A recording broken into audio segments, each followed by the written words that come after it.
Hello people, I'm Tommy, and after thinking long and hard, I've finally come up with a solution for my backlog of video games problem. As a Counter-Strike gambling addict in recovery, I've decided to put my entertainment into the hands of chance. So welcome to the first installment of Backluck.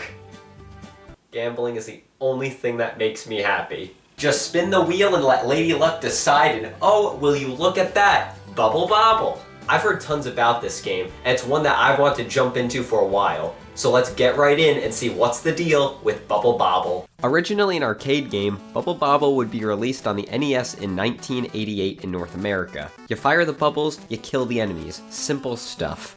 But no, it's not that. It's not anything I thought it was gonna be. You see, the NES has this theme to it in most games. Very beginning, easy, simple, baby game. But then they start doing something that's very famous in older games that is quite uncommon nowadays. You see, it's a little technique called eat shit and die. Enemies that never stop spawning, frame perfect button inputs, and game overs that bring you back to the title screen. You see, the NES was famous for this, but does this happen in Bubble Bobble? No, not at all. Bubble Bobble was surprisingly fair about many things. Quick respawns, fast transitions from level to level, and dying in the game lets you start back pretty much where you left off. But it's not perfect. There are 100 levels in Bubble Bobble, and those lettered levels I don't care about, and I've split them into easy levels and hard levels. So let's see if there's any NES-era quirks that exist in this game. Story goes your girlfriends have been kidnapped, and it's up to the main characters of Green Bubble Bobbler Dragon and Blue Bubble Bobbler Dragon to save them. In terms of difficulty, Bubble Bobble was quite the easy experience. The levels have a multitude of different designs which impact how you have to beat them.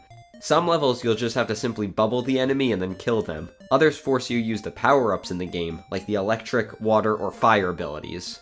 And others make you jump on bubbles to reach the enemies. It keeps the game fresh despite it only taking around 3 hours to beat. There's a multitude of different enemies, such as the walker guy, the floater guy, the projectiler guy, and this guy right here who kills you if you touch him, used if you take too long in a stage. The levels themselves can range from simple platforms, levels designed like enemies in the game, spell out words, whatever this is supposed to be, or have no level design at all. Very easy game. I beat these levels in about an hour and a half, but I said before it took me around 3 hours to beat, so where did the rest of that time go? The final level of Bubble Bobble, and it is fucked. Now, leading up to the final level, there have been levels that spiked the difficulty a bit, but they were still manageable. But the final level of Bubble Bobble beat me, killed me, dug my corpse back up just to shit in my mouth. This guy right here is called the Super Drunk, or Grumpily Grommet.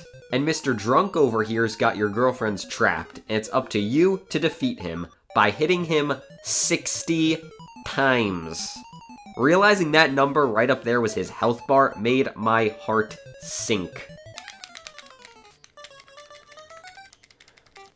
Wait, no f***ing way.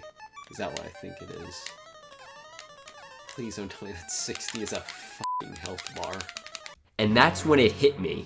Bubble Bobble, yes, the game itself, is Judas' Holy Bible. Starts off as a great guy. You let him into your gang of 12, and then he stabs you in the back for 30 pieces of silver. But instead of getting nailed to a cross for it, Bubble Bobble cements you to some of the most agonizing psychological torture humanity has ever witnessed. Dashing around the screen, dodging his bottles, and the only way to defeat him is by grabbing this little potion up here and shooting him with lightning. May I repeat, 60 times. Now, as somebody who spent a decent amount of time attempting to kill this thing, I believe I'm educated in the best way to defeat the Super Drunk. Step 1, he starts out asleep, so you can jump up real fast and pick up the lightning potion. Step 2, play for almost 2 hours just shooting lightning at him. Unlike hard games now, where it feels like every attempt you're getting a little bit closer to defeating a boss, with this boss, it's more like, will I beat this boss first, or will he convince me to smash my skull into a cement wall? And then, when those thoughts begin to fester in your mind more and more, that's when it happens. You drop his health down, 50, 40, 30, 20, and then you're at your last 10 hits.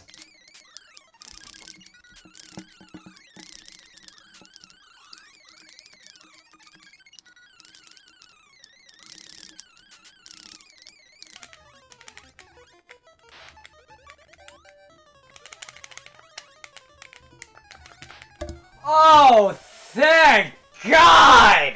And that's it. It's done. Or that's what my dumbass thought when Mr. Alcoholism comes back and proceeds to skull me! Now, initially, I said, no, I've done what I had to do. I'm done. But you gotta remember something. This game let Jesus die. I couldn't let that slide. So I decided to push on, and like 10 minutes later, I did it again.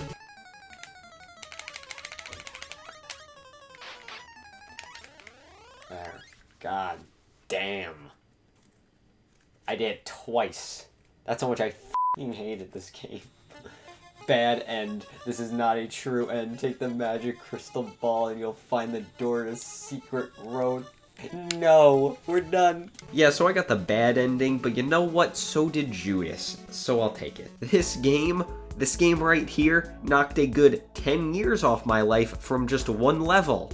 And looking back at it all, yeah, this game was pretty good. Now, this game definitely holds that NES era jank, but it is far from the worst. Games like this, along with Ghosts and Goblins, which had very fair continues for the time, are the reason why people are able to look fondly back at these games despite their difficulty. It's got its good moments, its difficult moments, and its moments that belong in Treachery, the 9th level of hell. But despite the absolutely disgusting things uttered out of my lips while playing this game, it was a fine experience and one that I'm happy Lady Luck bestowed upon me. You know, I've made many revelations today, like letting luck decide all of your outcomes, Bobble being the New Testament, and the biggest one of all, I'm not even in New Jersey anymore. This is South Carolina!